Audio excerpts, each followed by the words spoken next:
Tú y yo sabemos que cuando los latinos trabajamos para empresas de Estados Unidos o Europa, pues nos pagan menos de lo que pagarían en sus países. Pero, ¿con cuánta de nuestra plata se quedan? Pues son 517 billones de euros al año. Y por supuesto, no es solo nuestro trabajo con lo que se quedan, sino con muchísimos de nuestros recursos. Pero, ¿cuánto? Vamos a investigar. Bueno, si tú eres de América Latina, seguro has escuchado que uno de nuestros mayores problemas económicos es que, pues en realidad somos ricos en recursos, pero en lugar de utilizarlos, de convertirlos en productos finales, en tecnología, pues le vendemos esas materias primas a países desarrollados, ellos las convierten en productos finales y luego se las compramos naturalmente a mucho mayor precio. Ahora, por si no lo sabías, esta idea es parte de una teoría macroeconómica súper famosa. Esta es la teoría de la dependencia. Y no de la dependencia psicológica de tu abusador, aunque en realidad algo parecido. Ahora, la teoría de la dependencia en realidad dice mucho más que esto. Pero su hipótesis central es que el norte global activamente mediante todo tipo de estrategias nos mantiene a los del sur subdesarrollados, sin tecnologías, y por lo tanto nos mantienen dependientes de sus tecnologías, de su productividad. Y de esa forma pues nos pueden seguir sacando cuando plata quieran. Ahora, por supuesto, esto va en contra de las narrativas de democracia global y de desarrollo económico para todo el mundo mediante la cooperación internacional. Así que naturalmente a muchos no les gusta esta teoría y ha habido mucha discusión y explicaciones alternativas. Muchas de ellas sosteniendo que las cosas no son así, al norte global sí le interesa nuestro desarrollo en el sur, o tal vez admitiendo que bueno, sí hay algo de cierto, pero o sea, no es que como pensarían algunos, la solución es la creación de un nuevo sistema económico, lo que necesitamos son simplemente mejores regulaciones. Aunque, honestamente, en mi opinión, que el norte nos quiere explotar tampoco debería ser tan polémico, ¿no? O sea, después de todo, todos sabemos que los negocios son brutales. Si no te defiendes, te comen y ciertamente grandes negocios dominan las agendas de los países desarrollados. Entonces, pues, nos quieren comer. Pero come teta, papi. En fin, el punto final es que ha habido muchísima discusión al respecto, muchísimas teorías alternativas. Todo chévere con las teorías, que digan lo que quieran, pero pues ¿dónde está la data? ¿Dónde están las pruebas? ¿Dónde están los números, los análisis? Y aquí están, señores. Tenemos este estudio de hace poquito, en donde los autores calculan todos los flujos de recursos entre el sur y el norte global, especialmente viendo a Latinoamérica desde 1995 hasta el 2000, todos los recursos globales. ¿Cómo se hace eso? Pues los autores usaron una base de datos gigantesca, el Exiobase, donde científicos ambientales y economistas vienen haciendo el trabajo titánico de armonizar data macroeconómica con data ecológica. Por supuesto, hoy en día la economía tiene que entenderse en el contexto de la base ecológica planetaria, que es de donde obtenemos nuestros mayores recursos. Y científicos vienen haciendo un gran trabajo para movernos en esa dirección económico-ecológica, pero ese ya es otro tema. Pero bueno, ahora para darles detalles de esta base de datos. Con esta base de datos los autores han organizado todos los distintos tipos de recursos humanos económicos en unas cuantas categorías. Primero está la tierra, o sea, el terreno. Ahora, esta no es la tierra comprada, sino la tierra utilizada para llevar a cabo todo tipo de operaciones económicas, lo cual es importantísimo porque, o sea, en otras palabras, el alquiler, señores. Y por supuesto, más allá de eso, porque toda actividad productiva, incluido solo el mantener edificios y solo mantener la infraestructura, incluso sin usarla, pues desgasta el suelo, consume energía, necesita mantenimiento. Y como todo emprendedor sabe, buen espacio para hacer actividades productivas es esencial y valiosísimo. Ahora, segunda categoría, la biomasa. En este caso específico, económico, pues refiere al material biológico con valor económico. Principalmente esos son los productos de la agricultura, la tala, la pesca, aunque otros también. Y luego, pues están los minerales, los metales, combustibles fósiles y el trabajo. Y ahora, ¿cómo saber si el intercambio económico es injusto o no? Pues ya. Tú podrías pensar que Latinoamérica pues pierde plata por vender materias primas y comprar productos finales. Pero, en teoría, no perdemos, porque el valor regresa, solo que como producto final, simplemente transformado. Maravilloso círculo de la economía. Yo te doy cobre y litio, pero tú me lo devuelves como mi... Yo te doy trabajo y tú me lo devuelves con mis clases de inglés. Pero la realidad no es así. Muchos recursos naturales se transforman, pero no necesariamente circulan. Muchos recursos nunca regresan, porque se da, por supuesto, acumulación de recursos. Aunque el término preciso en sociología es el de apropiación. Porque, por supuesto, lo que se está definiendo acá no es exactamente que, o sea, el aumento del producto sobre el tiempo, sino simplemente el acto de que se quede el producto y no regrese, es apropiación. Esto, la apropiación de los recursos de América Latina por parte del norte global, es lo que calcularon en este estudio. Y los resultados son...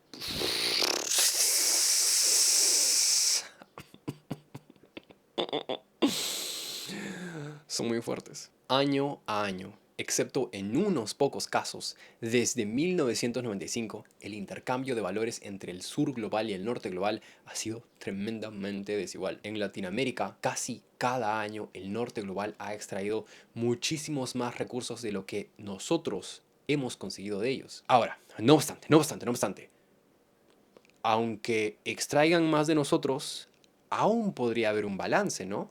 ¿Por qué? Porque digamos que el norte global se queda con nuestra biomasa, por ejemplo, pero tal vez nosotros nos quedamos con sus metales, o no sé, nos quedamos con sus combustibles fósiles. Pero no es así, porque casi todos los años el norte global se ha quedado con un exceso de todos nuestros recursos. Nuevamente, hablamos de 1995 hasta el 2020 y solo en 5 años nosotros nos hemos quedado con más combustibles fósiles y han sido solo 5 años en que nos hemos quedado con más minerales. Todos los demás nos han apropiado en cantidades gigantescas todos los años. Y solo en el 2020, el último año para el que hay data, el norte se apropió de 4 millones de kilómetros cuadrados de terreno, de 600 millones de toneladas de biomasa, de 400 millones de toneladas de metales. Y en promedio se han quedado con 517 billones de euros de nuestro trabajo cada año. 517 billones de euros que deberían estar en nuestros bolsillos, y no están. No, estos son yenes. No, estoy muy payasito, ¿no? En fin, bueno, ahora, tengan en mente que estos números corresponden solo al intercambio con Latinoamérica. Esto no incluye todos los recursos que se extraen de otras regiones. Entonces, imagina cuánto el norte global se apropia de todo el mundo. Cuánto extra le saca también a África, al Medio Oriente y a todo el resto de Asia. Excepto Japón y Corea del Sur, esos son del norte global. Pero ahora. Tal vez aún es posible que haya un balance. Porque nosotros también importamos de esas regiones, de las otras partes del sur global, de África, Medio Oriente, el sudeste asiático, hacia el sur. Entonces, tal vez no perdemos tanto en América Latina, porque tal vez lo que perdemos y se va al norte, tal vez eso lo conseguimos por exceso que conseguimos de Asia o África. Así que bueno, los autores también analizaron eso. Lo que sale y entra a América Latina desde y hacia el resto del sur global y de China, que por cierto China se le pone aquí como su propia categoría, es del sur global, pero está ahí separadito. Y luego viendo cómo este flujo de recursos se compara con el flujo de recursos de América Latina al norte. Y pues miren los gráficos. ¿Qué sucede aquí? Pues claramente hay un relativo balance con el sur global. Genial. Nosotros nos quedamos con minerales, combustibles, fósiles y trabajo de otras partes del sur y ellos, en el Medio Oriente, en Asia, se quedan con nuestra tierra, con nuestra biomasa y metales. Entonces, lindas nuestras relaciones con el resto del sur. Estamos más o menos balanceados con ellos. Qué genial. Pero por otro lado, que estemos en balance con el resto del sur significa que sería muy difícil decir que compensamos lo que perdemos en importaciones del resto del sur con lo que perdemos al norte. Todo el resto de lo que se nos va sigue yéndose para el norte. Y bueno, no solo está eso. Otra cosa que los autores se preguntaron es, ¿América Latina está especialmente explotada? ¿Podría América Latina estar más explotada que África o que Asia? ¿Podría estar más explotada que países en donde sabemos que hay esclavismo moderno y extracción extrema de minerales? Bueno, es difícil definir cómo se podría matemáticamente observar esto, cómo hacer los cálculos, porque obviamente hablamos de recursos y los recursos varían con el tamaño de la región y por supuesto cómo comparar exactamente, cómo ver si se explota más América Latina que Asia, que África, si hay tantas diferencias de terreno y de poblaciones. Están estas dificultades, pero no obstante, una forma básica de tratar de calcular esto, si estamos mejor o peor que otros países del sur global, es simplemente viendo la cantidad de recursos por persona en cada región que el norte se apropia de distintas partes del sur y ver si se apropia más por persona per cápita de Latinoamérica de lo que se apropia por persona de otras regiones del sur global. Y bueno,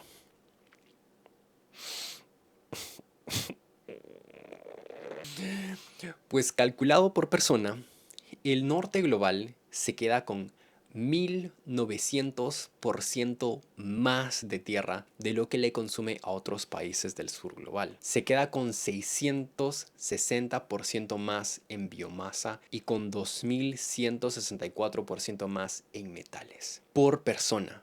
Esos son metales para infraestructura. Metales para tu casa, para tu colegio, para tu universidad, para tu trabajo, biomasa para tus alimentos, para el papel, para los muebles que usas, tierra en donde hacer todo tipo de actividades productivas o en donde construir casas, empresas, escuelas. Tantos recursos que podríamos tener los latinos, pero que se lo quedan el norte global, Europa y los Estados Unidos. Entonces, ¿cómo no van a estar mejores que nosotros si se quedan con todo lo nuestro? Y piensa esto, 1900 extra de tierra, 600 veces extra biomasa, recursos tremendos que tenemos nosotros que son nuestros, que tenemos en mayor cantidad que el resto del sur. Riqueza que es nuestra y que no se va a mejorar nuestras vidas. Lo único con lo que nos quedamos en exceso es con combustibles fósiles desde el 2003, más o menos desde que Estados Unidos se volvió un net exportador. Pero eso tampoco es muy bueno, ¿no? O sea, que el norte venda más petróleo del que nosotros le vendemos. Una cosa es que te quedes con tu tierra, con tus bosques, con tu comida. Otra es que necesitemos comprarle petróleo a Estados Unidos, especialmente en estos días. Bueno, y el último detalle. Algo fascinante aquí también es comparar nuestra situación con la situación de China, que con justas razones los autores ponen de nuevo como su propia categoría separada del resto del sur global, porque por supuesto China es un caso único. Todos los gráficos indican que China viene, en términos de apropiación, en términos de teoría de la dependencia, China viene saliendo de su condición de periferia explotada, mientras que Latinoamérica se mantiene más o menos igual o peor. En todas las categorías, China ahora se queda con más de sus propios recursos y la diferencia con Latinoamérica es gigante. Obviamente esto es gracias a las políticas súper capitalistas, pero también súper nacionalistas y súper pro ciencia y pro tecnología de China. Y pues, cuando piensas no solo en el factor económico, sino en el factor ecológico, ¡qué horror! Nuestros ecosistemas no son infinitos. Si las cosas siguen así, un día van a dejarnos secos, colapsados ecológicamente y más pobres. Y bueno, ¿qué hacemos entonces? ¿Qué podemos hacer? Yo creo que hay mucho que se puede hacer. Siempre se puede hacer mucho. Pero en este caso aún más. En nuestras recientes elecciones latinas, nadie ha estado contento. La minoría ha estado contenta. Hemos visto y seguimos viendo a candidatos de ultraderecha que quieren abrir todo nuestro ecosistema a la explotación comercial y poner nuestra economía al servicio primario de empresas extranjeras. O por el otro lado, hemos visto a candidatos de izquierda que actúan como si la realidad económica no existiera, haciendo promesas idealistas o ambiguos ecologismos. Pero la mayoría de nuestras poblaciones rechaza ambas opciones y eso es bueno. La mayoría de nosotros sabe que lo que tiene sentido es pues un capitalismo nacional, regional, latino. Y me llega al huevo si a algunos no les gusta la palabra capitalismo. Pero bueno, vamos a darle otro nombre porque la palabra capitalismo también está bien gastada, ¿no? ¿Por qué no? Yo diría que el asunto es que la gente pueda hacer negocio, ¿no? Latino así negociador, emprendedor. Entonces, negocionismo. O negocio socio. ¿Cómo es el negocio? ¿Pero cómo es la canción? No, no es así. Negocio. En fin, negocio socio. Negocio socialismo. Ahí está, cerca, pero no lo mismo. Cerca, pero no lo mismo. Negocio socialismo. Para que no jodas, cerca de la palabra que te gusta. Por lo menos no es nacional socialismo. Bueno, entonces, ¿dónde está ese negocio socialismo que defienda no la capacidad de extranjeros, de capital global, de quedarse con todo lo nuestro, sino que defienda a su gente, la capacidad de la gente ordinaria latina de hacer plata, de hacer tecnología, que defienda la capacidad del Estado, de nuestros estados de hacer plata también y de negociar con el mundo? ¿Dónde están esos partidos políticos que en lugar de hablar de proteger el ecosistema sin un plan económico alterno, más bien entiendan que necesitamos explotar nuestros recursos para crear las tecnologías y la independencia para defenderlos? Es cierto que no hay economía sin ecología, pero tampoco hay ecología sin economía. Y el ejemplo está ahí en China. Un país supuestamente comunista, pero totalmente capitalista en la práctica, solo que un capitalismo al servicio de su propia nación. Un egoísmo que está haciendo a China liderar mundialmente en ecologismo. Y pues mis amigas de izquierda pueden odiar lo que digo ahora. Por cierto, yo diría que soy de izquierda. En fin, mis amigas me pueden decir que, eso de lo que hablas no es capitalismo, porque el capitalismo es es explotación indefinida, acumulación injusta de los recursos, en fin, concentrada globalmente en una élite discriminadora, supremacista, lo que sea. No sabes lo que dices, Abel, porque al final el capitalismo lo consume todo, pero. Uno, o sea, ya te dije, güey, ya te dije. Negocio, socialismo. Dos, pues necesitamos dejar de tenerle tanta lealtad y tanto miedo también a las palabras. Y habría que tener más lealtad a la gente cuyo bienestar está en juego y cuyo bienestar es lo que nos debería importar primero, ¿no? Y hay que atrevernos a hablar en un lenguaje que entienda a la gente. Tres, también necesitamos un lenguaje fresco. Porque, o sea, socialismo, comunismo, capitalismo, neoliberalismo ya no significan ni mierda de tanto uso y tanto mal uso también. Así que por eso mismo, de nuevo, cuatro, negocio, socionismo. Mi pana, mi causa, mi pibe, mi compa, mi cuate. Y número 5, hay que entender que la mayoría pensamos así, la forma más sensata. Le puedes llamar ser tibio, pero